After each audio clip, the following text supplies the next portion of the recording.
Going ahead, students, let's also quickly revise some of the important definitions and symbols which we are going to use frequently. सबसे पहला वाला symbol ये हमने already बात कर ली है इसके बारे में. ये जो एप्सिलॉन टाइप सिंबल होता है इसको हम बोलते हैं बिलोंग्स टू. इसका मतलब क्या है, ये कहां पर यूज होगा? जहां पर भी हमारी भाषा में बिलोंग्स टू आएगा एप्सिलॉन वाला सिंबल वहां पर आप पाओगे. अगर मैंने उसको एक्चुअली क्रॉस कर दिया यानी क्या हो जाएगा? Does not belong to. It is as simple as that. Does not belong to ऐसा बन जाएगा ये. अगर मैंने उल्टा ई लिख दिया, उल्टा ई विल बी देयर एग्जिस्ट. ये सब इंपॉर्टेंट है बच्चों. There exist. ये वी को अगर हमने इस तरीके से यानी उल्टा ए लिख दिया या वी को ऐसा हमने एक लाइन से उसको क्रॉस कर दिया या मोर स्पेसिफिकली उल्टा ए लिख दिया तो हम लोग इसको बुलाते हैं यूनिवर्सल. यूनिवर्सल का मतलब क्या? It is applicable for all. यानी that is it is applicable for all. सभी के लिए एप्लीकेबल होता है.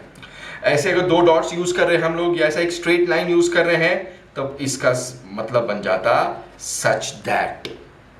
ओके, अब ये तो ये हमने बहुत बार देखा भी हुआ है. ऐसा सी या थोड़ा सा लंबा वाला सी जो होता है ये हम लोग इसको बुलाते हैं सबसेट. सबसेट यानी ये बहुत इंपॉर्टेंट है बच्चों. यानी क्या? A branch of the main set. यानी अगर हमने एक सेट के बहुत सारे small small small small pieces कर दिए तो वो सबसेट्स होंगे. जैसे अगर मान लो अगर मैं एग्जांपल दे दूं आपको, सेट ए अगर मैं 1 2 3 लिख दूं और इसके अगर मैं सबसेट्स लिख दूं, सबसेट्स क्या होने वाले इसके? एक बन जाएगा, मान लो अगर हमने कैपिटल बी दे दिया, null set is also subset of every set. यानी अगर कुछ नहीं है तो कुछ नहीं होना इसके अंदर, ये भी एक सबसेट होगा. देन एलिमेंट मान लो यहां पर डी वाला लिख लेते हैं तो ये बन जाएगा 1. एंड देन सी वाला हम लोग लिख लेते हैं 2. एंड देन ई वाला भी एक और सेट लिख लेते हैं यानी यहाँ पर 3. And then we can also have in pairs also, जैसे 1 2 2 3 1 3 ऐसे आते जाएंगे और लास्ट में हमारे पास में क्या आ जाएगा? एक सेट ऐसा भी आएगा जिसके अंदर सारे एलिमेंट्स आएंगे. यानी अगर मान लो यहाँ पर एफ लिख दिया हमने, एक सेट को हमने ऐसा डिफाइन कर लिया कि यानी empty set is also a subset and the entire elements वाला, सारे एलिमेंट्स वाले भी एक सबसेट कहलाता है. ये इंपॉर्टेंट है बच्चों कि बाबा अगर कुछ नहीं है तो भी एक सबसेट है और अगर सब कुछ है हमारे पास, सारे के सारे एलिमेंट्स हैं तो भी एक सबसेट होगा. ओके, ये तो हमको पता ही है. ये क्या बन जाएगा? This is union. यूनियन को हम लोग बहुत सिंपल में अगर हमने इसको डिफाइन कर लिया, that is addition without repetition. इसका मतलब क्या? यानी दो सेट्स हमको दिए जाएंगे, हम लोग उसको ऐड करेंगे यानी इसके भी एलिमेंट्स लेंगे, इसके भी एलिमेंट्स लेंगे.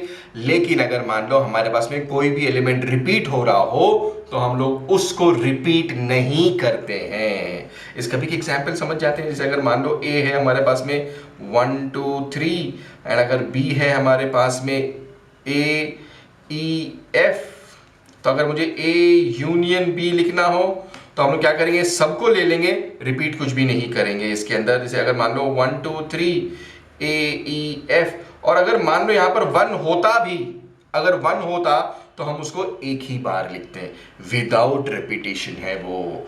तो हम लोग ऐड भी करने वाले हैं और इसके अंदर रिपीट कुछ नहीं करेंगे, विदाउट रेपिटेशन है वो. Intersection, we all know this is common elements.